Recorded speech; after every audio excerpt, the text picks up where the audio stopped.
Hi welcome to Chandana's kitchen. ನಾನಿವತ್ತು ಬೆಡ್ರೂಮ್ನ ಹೇಗೆ ನೀಟ್ ಆ್ಯಂಡ್ ಕ್ಲೀನ್ ಆಗಿ ಇಟ್ಕೊಳ್ಳೋದು ಅಂತ ನಾನು ಹೇಳ್ತೀನಿ. ನಾನು 5 ಟಿಪ್ಸ್ ಹೇಳ್ತೀನಿ, ಅದನ್ನು ಫಾಲೋ ಮಾಡಿದ್ರೆ ಖಂಡಿತವಾಗ್ಲೂ ಬೆಡ್ರೂಮ್ ಯಾವಾಗಲೂ ರೆಡಿಯಾಗಿರುತ್ತೆ. ಮೊದಲನೇ ಟಿಪ್ ಬಂದು ದಿಂಬಿನ ಕವರ್ನ ಡೈಲಿ ಆಗಲಿ ಇಲ್ಲಾಂದರೆ 2 ಡೇಸ್ ಒನ್ಸ್ ಆದರೂ ಚೇಂಜ್ ಮಾಡ್ಕೊಳ್ಳಿ. ವರ್ಕ್ ಮಾಡಿ ಬಂದಿರ್ತೀವಿ ಅಥವಾ ತುಂಬ ಡಸ್ಟ್ ಇರುತ್ತೆ. ಬೇಸಿಗೆ ಕಾಲದಲ್ಲಿ ಕಿಟಕಿ ಕೂಡ ತುಂಬಾ ಓಪನ್ ಮಾಡಿರ್ತೀವಿ, ಅದರಿಂದಾಗಿ ಡಸ್ಟ್ ತುಂಬಾ ಅಕ್ಯುಮುಲೇಟ್ ಆಗಿರುತ್ತೆ. ದಿಂಬಿನ ಕವರ್ ದಿನ ಚೇಂಜ್ ಮಾಡೋದ್ರಿಂದ ಹೆಲ್ತ್ ಮೇಲೂ ಕೂಡ ಅದು ತುಂಬ ಬೆನಿಫಿಟ್ಸ್ ಕೊಡುತ್ತೆ. ಡ್ಯಾಂಡ್ರಫ್ ಬರೋದಾಗಲಿ ಅಥವಾ ಫೇಸ್ ಮೇಲೆ ಪಿಂಪಲ್ಸ್ ಬರೋದಾಗಲಿ ಆಗಲ್ಲ. ದಿಂಬಿನ ಕವರ್ನ 2 ಡೇಸ್ ಒನ್ಸ್ ಖಂಡಿತವಾಗ್ಲೂ ಚೇಂಜ್ ಮಾಡ್ಕೊಳ್ಳಿ. ಟಿಪ್ ನಂಬರ್ 2, ರೆಂಟೆಡ್ ಮನೆಗಳಲ್ಲಿ ಡ್ರಿಲ್ ಮಾಡೋ ಅಂಥ ಆಪ್ಷನ್ ಇರೋಲ್ಲ. ಅದಕ್ಕಾಗಿ ಈ ಥರ ನಾನು ಮೀಶೋದಲ್ಲಿ ಹೋಲ್ಡರ್ನ ಪರ್ಚೇಸ್ ಮಾಡಿದ್ದೀನಿ. ಬಾಗಿಲಿಂದೆ ಹಾಕೋಬಾರ್ದು, ದರಿದ್ರ ಬರುತ್ತೆ ಹಾಕಿರೋ ಬಟ್ಟೆನ ಹ್ಯಾಂಗ್ ಮಾಡಿದ್ರೆ ಅಂತ ಹೇಳಿದರು. ಸೊ ಅದರಿಂದ ಇದು ನೋಡೋದಕ್ಕೂ ತುಂಬಾ ಚೆನ್ನಾಗಿತ್ತು. ಅದರಿಂದಾಗಿ ಇದನ್ನು ಬುಕ್ ಮಾಡಿಕೊಂಡೆ. ಆಲ್ಮೋಸ್ಟ್ ಇದನ್ನು ಯಾವಾಗಲೂ ಡೇಗೆ ಒಂದ್ಸರಿ ಆದರೂ ಇದನ್ನು ಕ್ಲೀನಾಗಿ ಒರೆಸಿಟ್ಕೊಳ್ಳೋದ್ರಿಂದ ತುಂಬಾ ಕ್ಲೀನ್ ಆ್ಯಂಡ್ ಫ್ರೆಶ್ ಅಂತ ಅನಿಸುತ್ತೆ.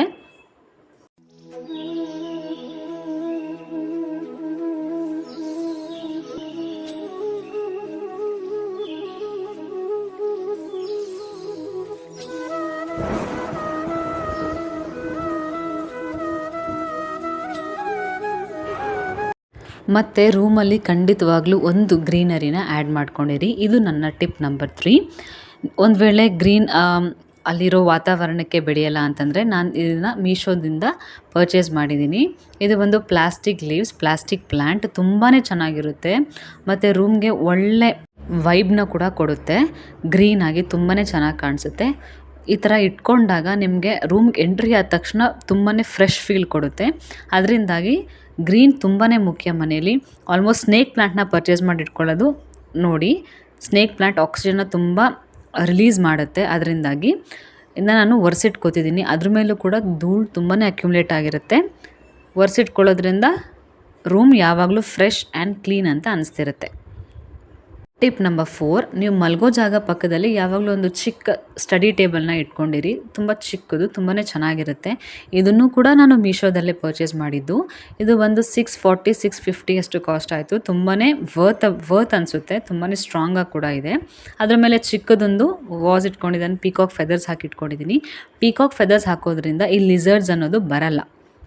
ಚಿಕ್ಕದಾಗಿರೋ ಬೆಡ್ರೂಮಲ್ಲಿ ತುಂಬ ಚೆನ್ನಾಗಿ ಕಾಣಬೇಕು, ಚಿಕ್ಕ ಸ್ಪೇಸಲ್ಲಿ ಚಿಕ್ಕದಾಗಿ ಏನಾದರೂ ಒಂದು ಚೆನ್ನಾಗಿ ಕಾಣಬೇಕು ಅಂತಿದ್ರೆ ಈ ಥರ ಚಿಕ್ಕ ಪುಟ್ಟದ್ರಲ್ಲೇ ಪರ್ಚೇಸ್ ಮಾಡಿ ಅದನ್ನು ಇಟ್ಟು ಖುಷಿ ಪಡಬೇಕಾಗತ್ತೆ. ಮತ್ತು ನಾನು ಒಂದು ಕ್ಯಾಂಡಲ್ ಕೂಡ ಇಟ್ಕೊಂಡಿದ್ದೀನಿ, ಮಸ್ಕ್ ಮೆಲನ್ ಫ್ಲೇವರ್ದು. ತುಂಬಾ ಮೈಲ್ಡಾಗಿ ಸ್ಮೆಲ್ ಬರುತ್ತೆ. ಕ್ಲೀನೆಲ್ಲ ಆದಮೇಲೆ ಅದನ್ನು ಹಚ್ಚಿಡೋದ್ರಿಂದ ಮೈಲ್ಡಾಗಿ ಸ್ಮೆಲ್ ಬರುತ್ತೆ. ಇನ್ನು ಟಿಪ್ ನಂಬರ್ 5, ಮಿರರ್ಸ್. ಇದು ರೂಮ್ನ ಅಂದನೇ ಚೇಂಜ್ ಮಾಡುತ್ತೆ. ಯಾವಾಗಲೂ ಮಿರರ್ಸ್ ಫ್ರೆಶ್ ಆಗಿರೋ ಥರ ನೋಡ್ಕೊಳ್ಳಿ. ಯಾವಾಗಲೂ ಮಿರರ್ಸ್ನ ವೈಪ್ ಮಾಡ್ಕೊಳ್ಳಿ. ಟಾಡ್ಲರ್ಸ್ ಇರೋ ಮನೆಯಲ್ಲಂತೂ ಮಿರರ್ ಮೇಲೆ ಅವರ ಹ್ಯಾಂಡ್ ಪ್ರಿಂಟ್ಸೇ ಜಾಸ್ತಿ ಇರುತ್ತೆ. ನಾನು ಅಷ್ಟೇ ದಿನ ಅದನ್ನು ಒರೆಸ್ತಿರ್ತೀನಿ. ಮತ್ತು ನಾನು ಆಫೀಸ್ ಮುಗಿಸ್ಕೊಂಡು ಬಂದಾಗ ಅದ್ರ ಮೇಲೆ ಹ್ಯಾಂಡ್ ಪ್ರಿಂಟ್ಸ್ ಆಗಿರುತ್ತೆ. ಅವ್ರು ಇಡ್ತಾನೆ ಇರ್ತಾರೆ ಅಂತ ಹೇಳಿ ಹಾಗೆ ಸುಮ್ಮನಿರಬಾರ್ದು. ಯಾವಾಗಲೂ ಕ್ಲೀನ್ ಮಾಡ್ಕೋತಿದ್ರೆ ಫ್ರೆಶ್ ಆ್ಯಂಡ್ ಫೈನ್ ಅಂತ ಅನ್ನಿಸ್ತಿರುತ್ತೆ.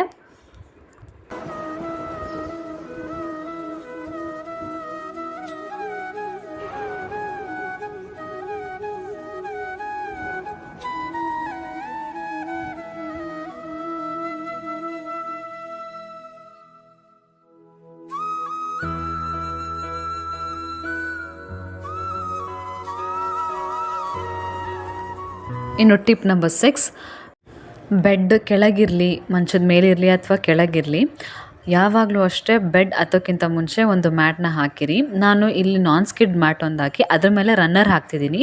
ಸೊ ದಟ್ ಆ ರನ್ನರ್ ಸ್ಕಿಡ್ ಆಗಲ್ಲ ಅಂತ ಹೇಳಿ. ಯಾವಾಗಲೂ ಬೆಡ್ ಹತ್ತಿರ ಒಂದು ಮ್ಯಾಟ್ ಇದ್ದರೆ ಅದು ಒಂದು ಒಳ್ಳೆ ವೈಬ್ ಕೊಡುತ್ತೆ. ಮತ್ತು ಬೆಡ್ ಕೂಡ ಗಲೀಜಾಗಲ್ಲ. ಏನೇ ಆಗಲಿ ಮ್ಯಾಟಲ್ಲಿ ಕಾಲನ್ನ ಒರೆಸ್ಕೊಂಡು ಬೆಡ್ ಮೇಲೆ ಹತ್ತೋದ್ರಿಂದ ಕೂಡ ಬೆಡ್ಶೀಟ್ಸ್ ಗಲೀಜಾಗಲ್ಲ. ಈ ಟಿಪ್ಸ್ ರೂಮ್ನ ಯಾವಾಗಲೂ ಫ್ರೆಶ್ ಆ್ಯಂಡ್ ಫೈನ್ ಆಗಿಡುತ್ತೆ.